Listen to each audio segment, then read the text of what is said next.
ఆకాశవాణి స్వాతంత్ర అమృతోత్సవాలు జరుపుకుంటున్న సందర్భంగా వజ్రభారతి ప్రత్యేక ధారావాహిక 53వ భాగం ఇప్పుడు వింటారు.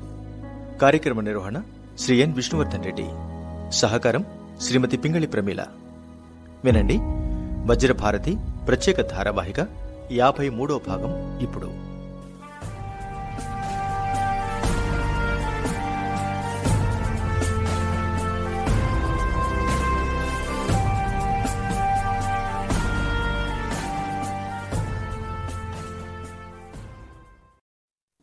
శ్రోతలకు నమస్కారం. ఈరోజు కార్యక్రమంలో సర్దార్ వల్లభాయ్ పటేల్ వ్యక్తిత్వం, నేతాజీ సుభాష్ చంద్రబోస్ దేశభక్తి, ఈ రెండు అంశాల గురించి కవి, రచయిత శ్రీ కన్నోజు లక్ష్మీకాంతం గారి విశ్లేషణ, దేశభక్తి గీతాలు వింటారు. కార్యక్రమంలో ముందుగా ఒక దేశభక్తి గీతం.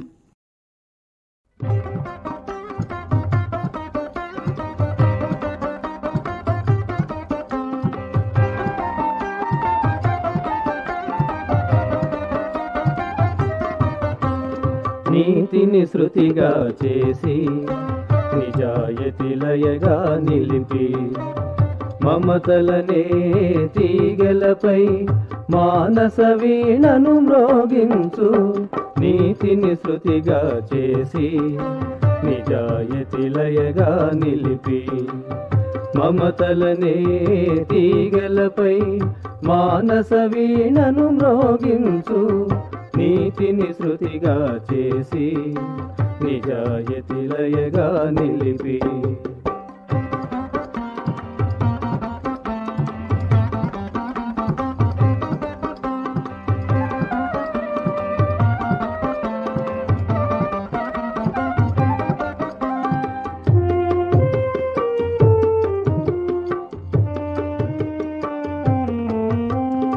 అవరోధాలే కలిగిన, అనుమానాలు దయించిన, అవమానాలే మిగిలిన, అనుబంధాలే తెగిన,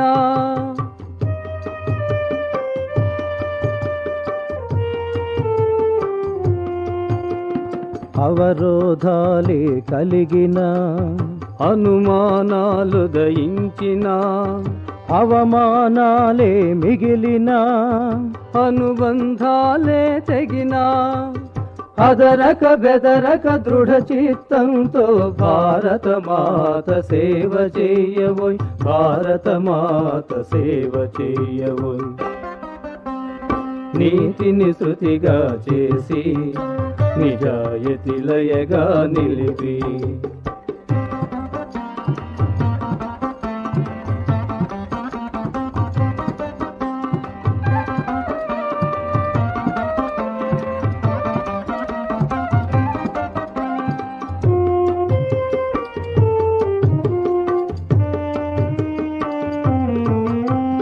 మానవత్వమే మకుటంగా, మహోదయం తమ చేయంగా, లోకమే కుటుంబంగా, సేకువే తమవరంగా,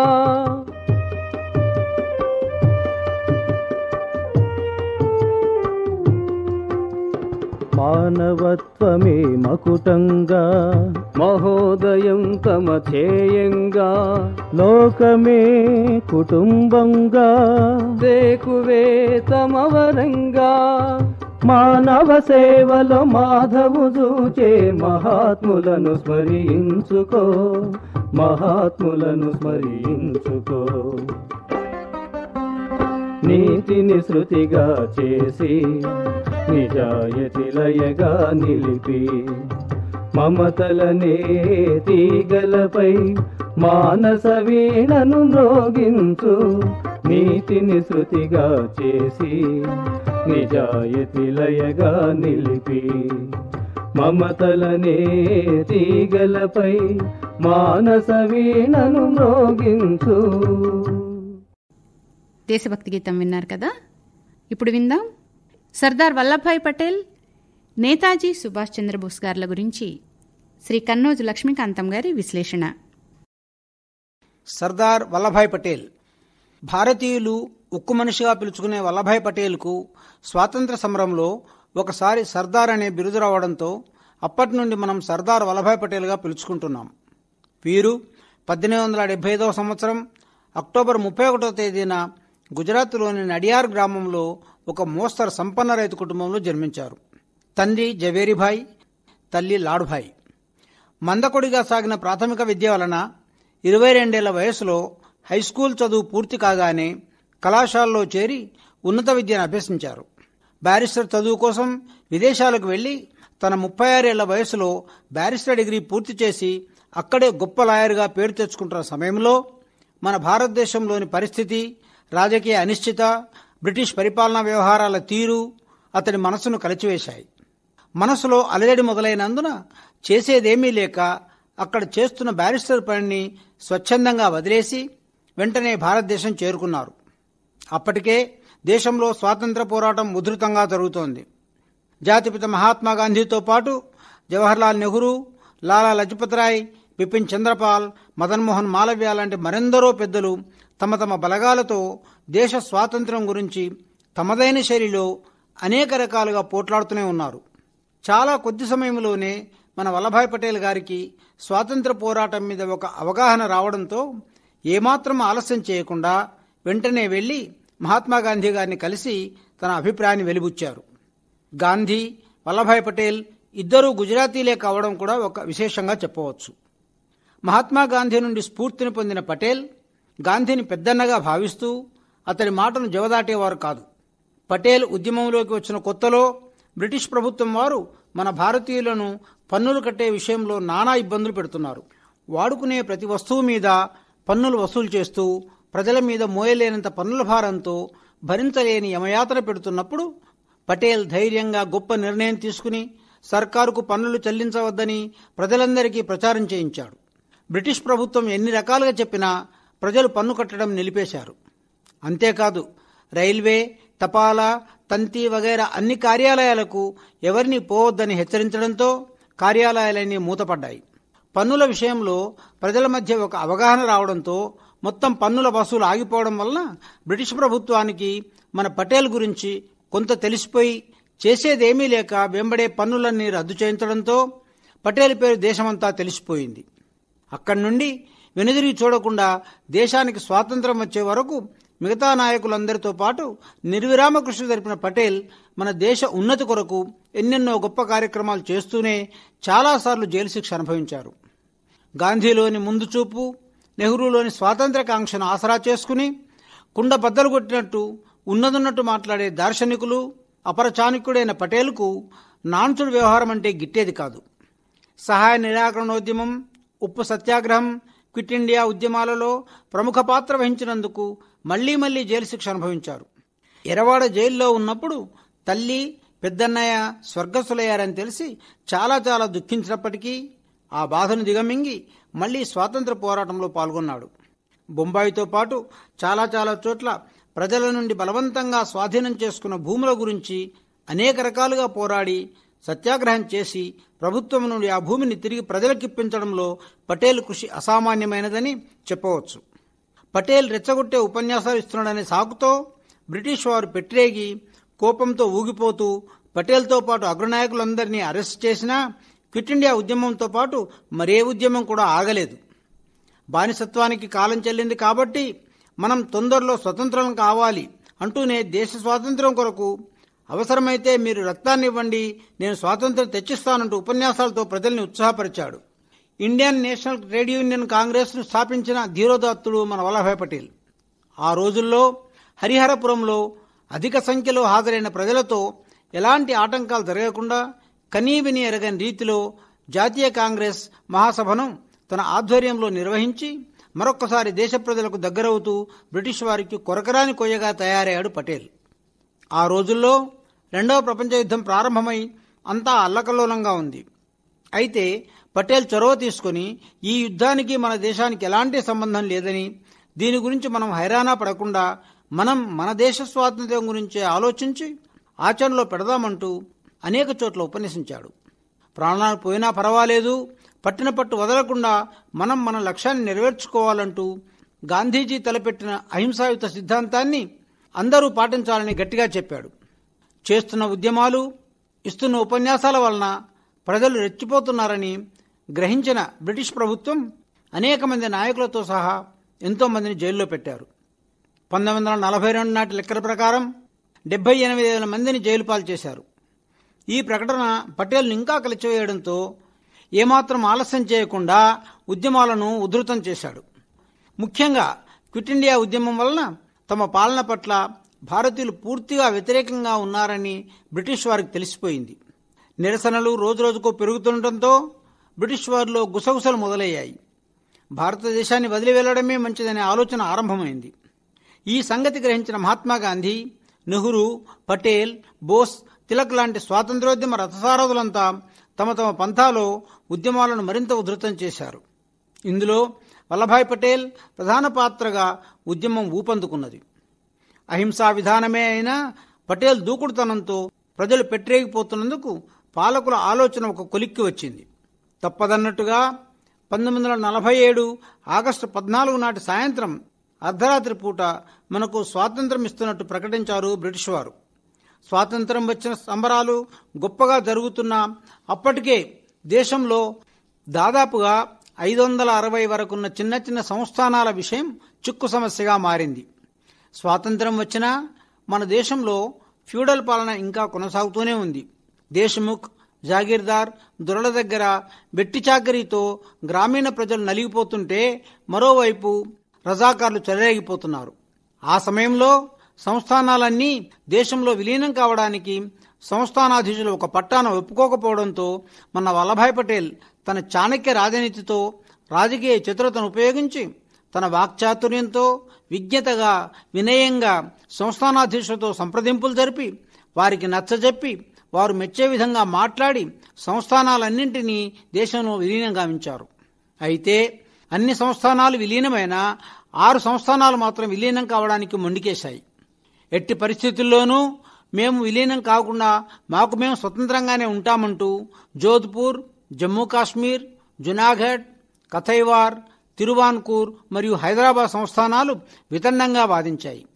ఈ 6 సంస్థానాల్ని విలీనం చేయడానికి సర్దార్ వల్లభాయ్ పటేల్ చాలా శ్రమపడ్డాడు. తన రాజనీతిజ్ఞతను ఉపయోగించి వారితో అనేక రీతులుగా సమావేశాలు జరిపి వారిని మెప్పించి ఒప్పించి కాశ్మీర్, హైదరాబాద్ మినహా మిగతా 4 కూడా దేశంలో విలీనం చేయగలిగారు. తర్వాత హైదరాబాద్ని విలీనం కొరకు నిజాం రాజుతో చాలాసార్లు చర్చలు జరిపినా ఫలితం దక్కలేదు.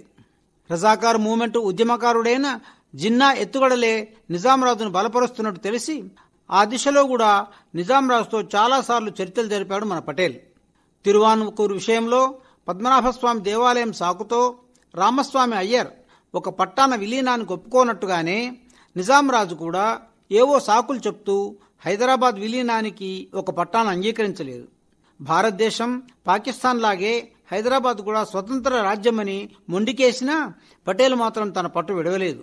జవహర్లాల్ నెహ్రూ, లార్డ్ మౌంట్ బాటన్లు వద్దని వారించినా వినకుండా ఆపరేషన్ పోలో పేరిట పోలీస్ చర్యగా 1950 సెప్టెంబర్ 13న తన హోంమంత్రి అధికారాన్ని వినియోగిస్తూ హైదరాబాద్కు సైన్యం రప్పించాడు పటేల్. నైజాం ప్రభుత్వంలో మారణకాండ జరిగింది. గొడవలు తగ్గే అవకాశం కనిపించనందున ఎట్టకేలకు నిజాం రాజు సెప్టెంబర్ 17వ తేదీన హైదరాబాద్ను భారత్లో విలీనం చేస్తున్నట్టు ప్రకటించారు. ఈ సంఘటనతో మన దేశంలోనే కాకుండా విదేశాల నుండి కూడా వల్లభాయ్ పటేల్కు కుప్పలు తెప్పలుగా ప్రశంసలు, అభినందనలు అందాయి. స్వాతంత్ర్యం రాగానే ఏర్పడిన క్యాబినెట్లో వల్లభాయ్ పటేల్ ఉప ప్రధానిగా, హోంమంత్రిగా, రేడియో సమాచార శాఖ మంత్రిగా కేవలం 40 నెలలు మాత్రమే పదవిలో ఉన్నా దేశంలోని అనేకానేక క్లిష్ట సమస్యల్ని పరిష్కరించారు. ఎవరికీ ఏ ఇబ్బందులు కలగకుండా, ఎవరిని నొప్పించకుండా, ఎలాంటి కష్టనష్టములకు తావివ్వకుండా సమస్యల్ని సున్నితంగా పరిష్కరించిన ధీశాలి మన సర్దార్ వల్లభాయ్ పటేల్. భారత రాజ్యాంగ రచనలో కూడా అతి ముఖ్యమైన ప్రాథమిక హక్కుల కమిటీకి చైర్మన్గా వ్యవహరించారు.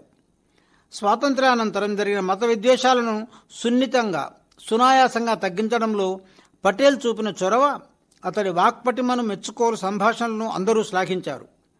ముస్లింలకు ధైర్యం చెప్పిన పటేల్ ముస్లిమేతరులను కూడా తన వాక్చాతుర్యం చే చల్లబరిచాడు. మత ప్రాతిపదికన హింసకు తావులేదని నచ్చచెప్పాడు. నిస్సహాయులను బాధించకూడదని వినయంగా చెప్పాడు. శరణార్థులను ఏమీ అనకూడదని బోధించాడు. ముస్లింలు పాకిస్తాన్ వైపు, ముస్లిమేతరులు భారత్ వైపు రావడానికి ఏ షరతులు అక్కర్లేదని, ఎవరు ఎటువైపు ఉండాలనుకుంటే అటువైపు ఉండొచ్చని హితబోధ చేశాడు. ఈ విధంగా సంస్థానాలన్నీ భారత్లో విలీనం చేయించి అఖండ భారత్గా నిలబెట్టిన సర్దార్ వల్లభాయ్ పటేల్ను ప్రజలందరూ వేణులో ప్రశంసించారు. స్వాతంత్ర్య పోరాటంలో ఘనచరిత్ర కలిగి ఉక్కు మనిషిగా పిలిపించుకుంటున్న వల్లభాయ్ పటేల్ 1950 డిసెంబర్ 15న ముంబైలో స్వర్గస్థులు కాగా దేశం యావత్తు దుఃఖసాగంలో మునిగింది. ఆ తర్వాత ఇప్పుడు తెలంగాణలోని మన హైదరాబాదులో Sardar Vallabhbhai Patel national police academy అనే గొప్ప సంస్థ 24 గంటలు తెరిచే ఉండి అద్భుతంగా పనిచేస్తోంది. మన దేశ నిర్మాణంలో కీలక పాత్ర వహించిన పటేల్ ఐక్యతా విగ్రహం స్టాచ్యూ ఆఫ్ యూనిటీని గుజరాత్లోని నర్మదా నది ఒడ్డున భారీ ఎత్తున నిర్మించారు. 182 మీటర్ల పొడవు అనగా 660 అడుగుల పొడవుతో ప్రపంచంలోనే మిక్కిలి పొడవైన ఎత్తైన విగ్రహంగా రికార్డు నెలకొల్పిన ఇది అత్యంత బరువైనదే కాకుండా ఎన్నో కోట్ల ఖర్చుతో నెలకొల్పబడింది. 1991లో మన భారత ప్రభుత్వం సర్దార్ వల్లభాయ్ పటేల్కు ప్రతిష్టాత్మక బిరుదు భారతరత్నను ప్రకటించి సత్కరించింది. జై హో జై హో సర్దార్ వల్లభాయ్ పటేల్.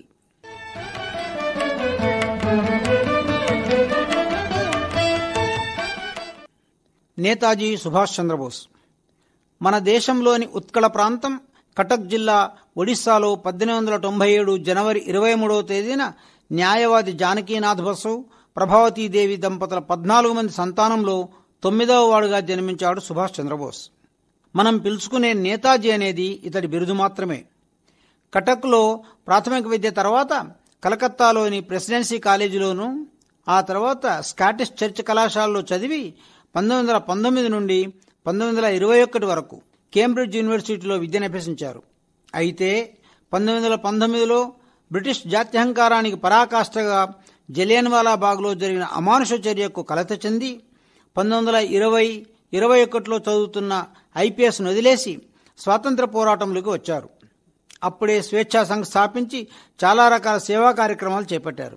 మహానుభావులు వివేకానందుడు, రామకృష్ణ పరమహంసకు సంబంధించిన పుస్తకాలు చదివి వాటిచే ప్రభావితుడై తన జీవితాన్ని సక్రమ మార్గంలో మలుచుకుంటున్న తరుణంలో చిత్తరంజన్ దాస్ రాజకీయ గురువుగా ఏర్పడ్డారు. బోస్ అతివాది కాబట్టి ఉద్యమాలకు ఊపిరి ఊదాడు. స్వరాజ్యం తప్ప తమకేమీ అక్కర్లేదని ప్రతి చోటా ఉపన్యసించేవాడు. సైమన్ కమిషన్కు వ్యతిరేకంగా ఉద్యమించాడు. 1938లో అఖిల భారత కాంగ్రెస్ అధ్యక్షులుగా 2 సార్లు నియమించబడ్డారు. స్వాతంత్ర పోరాటం గురించి ఫార్వర్డ్ బ్లాక్ అనే సంస్థను ప్రారంభించి అనేక ఉద్యమ కార్యక్రమాలు నిర్వహిస్తున్నప్పుడు ఆంగ్లేయులు నిర్బంధిస్తే 1941లో ఎలాగో తప్పించుకుని పిషావర్ మీదుగా జర్మనీ వెళ్లి తిరిగి మన దేశం చేరుకుని 1942 జనవరి 26న ఆజాద్ హింద్ ఫౌజ్ అనే స్వతంత్ర జాతీయ సైన్యాన్ని రూపొందించి స్వాతంత్ర్యోద్యమ కార్యక్రమాలను ఉధృతం చేశాడు. ఢిల్లీలోని ఎర్రకోట మీద మన త్రివర్ణ పతాకాన్ని ఎగరవేయాలనే పట్టుదల సంకల్పంతో యువతను, ప్రజల్ని చైతన్యం కలిగించేలా ఉపన్యసిస్తూ జై హింద్ నినాదాన్ని ఆరంభించాడు. అహింసావాదంతోనే స్వాతంత్ర్యాన్ని సాధించుకోవాలనే మహాత్మాగాంధీ లాంటి సమరయోధులకు భిన్నంగా సాయుధ పోరాటమే స్వాతంత్ర్యానికి చక్కని మార్గమని తలంచి ఆ దిశలోనే పయనం సాగించిన నేతాజీ దేశీయ యువతను బాగా ఆకర్షించాడు. ఆ రోజుల్లో పాఠశాలలో భారతీయులను ఒకవైపు, ఆంగ్లేయులను ఒకవైపు కూర్చోబెడితే పద్ధతి కూడా నేతాజీని మానసికంగా బాగా కృంగదీసినందున ఎలాగైనా స్వాతంత్ర్యం సాధించుకోవాలనే పట్టుదల బాగా పెంచుకున్నాడు. మానవ సేవే మాధవ సేవగా నమ్మిన ఇతడు అందుకే గొప్ప స్వాతంత్ర సమరయోధుడయ్యాడు. 2 సార్లు అఖిల భారత కాంగ్రెస్ అధ్యక్షుడిగా ఎన్నికైనప్పటికీ ఉద్రేకం కలిగించే ఉపన్యాసాలు ఇస్తున్నాడనే ఆరోపణపై 1940 జూలై 2న బ్రిటిష్ ప్రభుత్వం దేశద్రోహి అనే కారణం చేత బోసును జైల్లో పెడితే అక్కడ అతడు నిరాహార దీక్ష చేయడంతో అతడికి ప్రాణాపాయం ఉందని ఎంచి వారి మీదికి ఆరోపణ రాకూడదని అప్పటి గవర్నర్ అతన్ని డిసెంబర్ 5న అంబులెన్స్లో ఇంటికి పంపించాడు. దాదాపుగా 11 సార్లు ఆంగ్లేయులు బోసును జైల్లో నిర్బంధించినా లక్ష్యసిద్ధిని మాత్రం కుంటుపడనీయలేదు.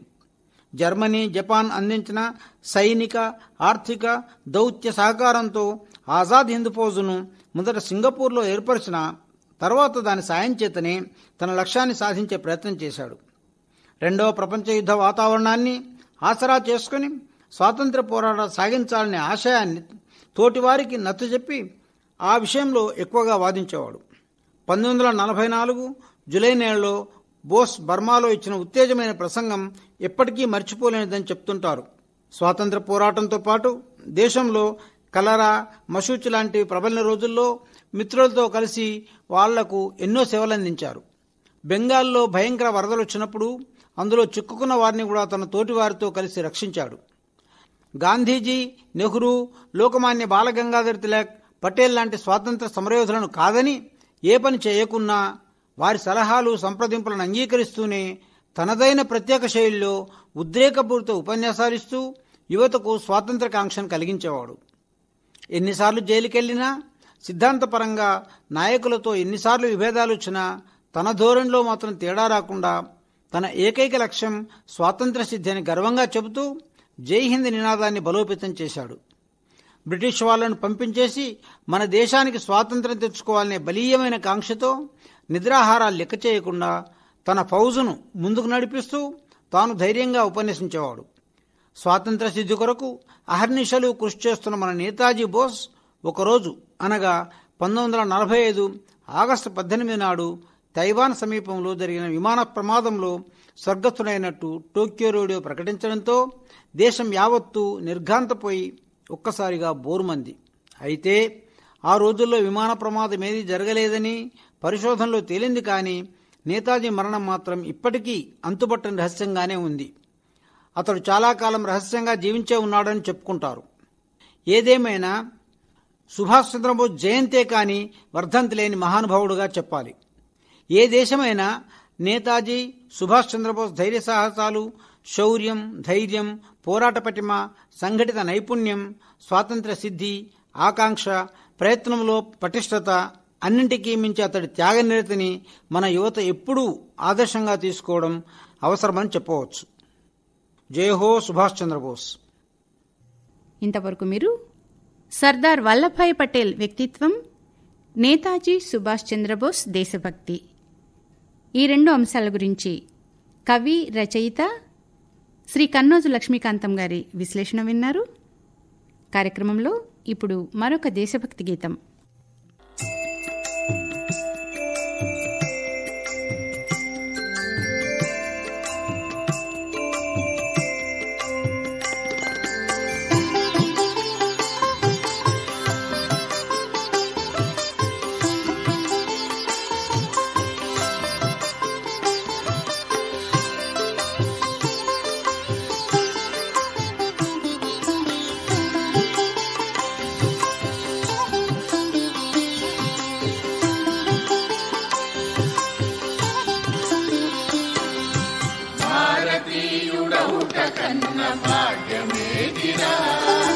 స్వాతంత్రం కన్న మిన్న స్వర్గమేదిరా, భారతీయుడౌట కన్న భాగ్యమేదిరా, స్వాతంత్రం కన్న మిన్న స్వర్గమేదిరా.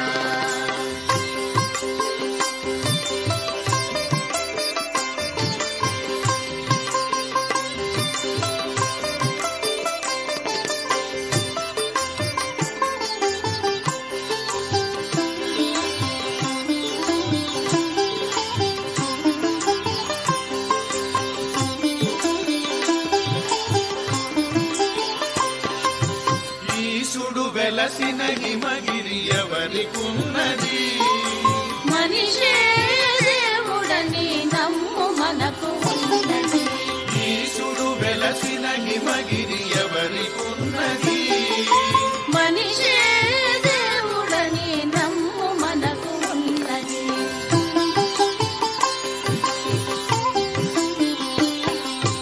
భారతీయుడౌట కన్న భాగ్యమేదిరా, స్వాతంత్రం కన్న మిన్న స్వర్గమేదిరా, భారతీయుడౌట కన్న భాగ్యమేదిరా, స్వాతంత్రం కన్న మిన్న స్వర్గమేదిరా.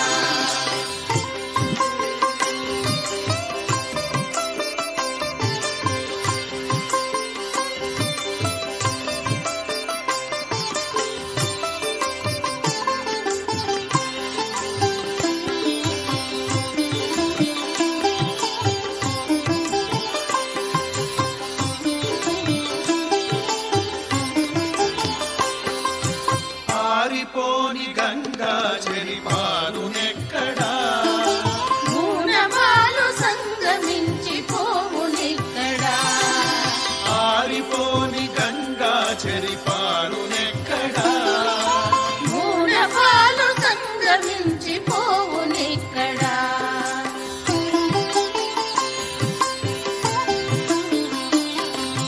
భారతీయుడౌట కన్న భాగ్యమేదిరా స్వాతంత్రం కన్న మిన్న స్వర్గమేదిరా భారతీయుడౌట కన్న భాగ్యమేదిరా స్వాతంత్రం కన్న మిన్న స్వర్గమేదిరా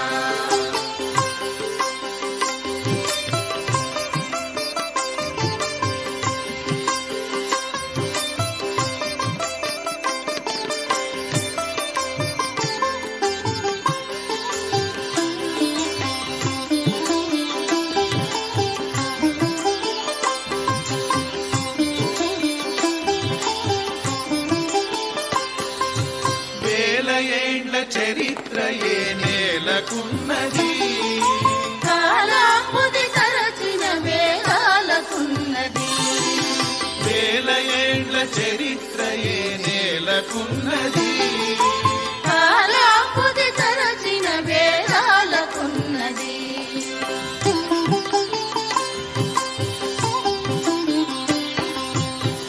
భారతీయుడౌట కన్న భాగ్యమేదిరా స్వాతంత్రం కన్న మిన్న స్వర్గమేదిరా భారతీయుడౌట కన్న భాగ్యమేదిరా స్వాతంత్రం కన్న మిన్న స్వర్గమేదిరా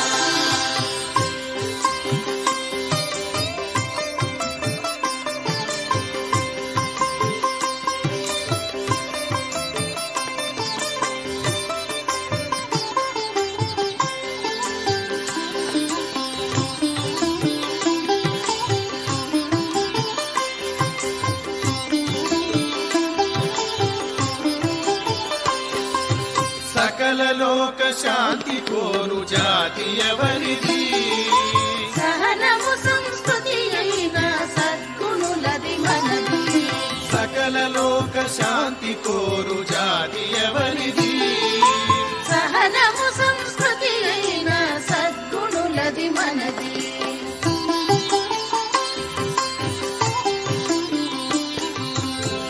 భారతీయుడౌట కన్న భాగ్యమేదిరా స్వాతంత్రం కన్న మిన్న స్వర్గమేదిరా భారతీయుడౌట కన్న భాగ్యమేదిరా స్వాతంత్రం కన్న మిన్న స్వర్గమేదిరా స్వాతంత్రం కన్న మిన్న స్వర్గమేదిరా స్వాతంత్రం కన్న మిన్న స్వర్గమేదిరా.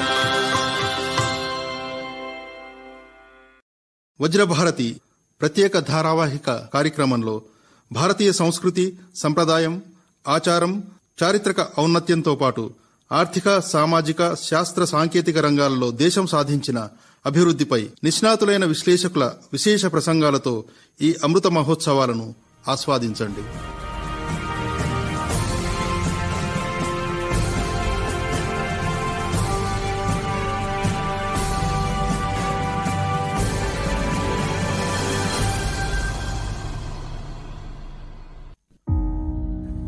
స్వాతంత్ర అమృతోత్సవాలు జరుపుకుంటున్న సందర్భంగా వజ్రభారతి ప్రత్యేక ధారావాహిక 53వ భాగం మీరింతవరకు విన్నారు. కార్యక్రమ నిర్వహణ శ్రీ ఎన్ విష్ణువర్ధన్ రెడ్డి, సహకారం శ్రీమతి పింగళి ప్రమీల. ఈ కార్యక్రమం ఆకాశవాణి హైదరాబాద్ కేంద్ర సమర్పణ.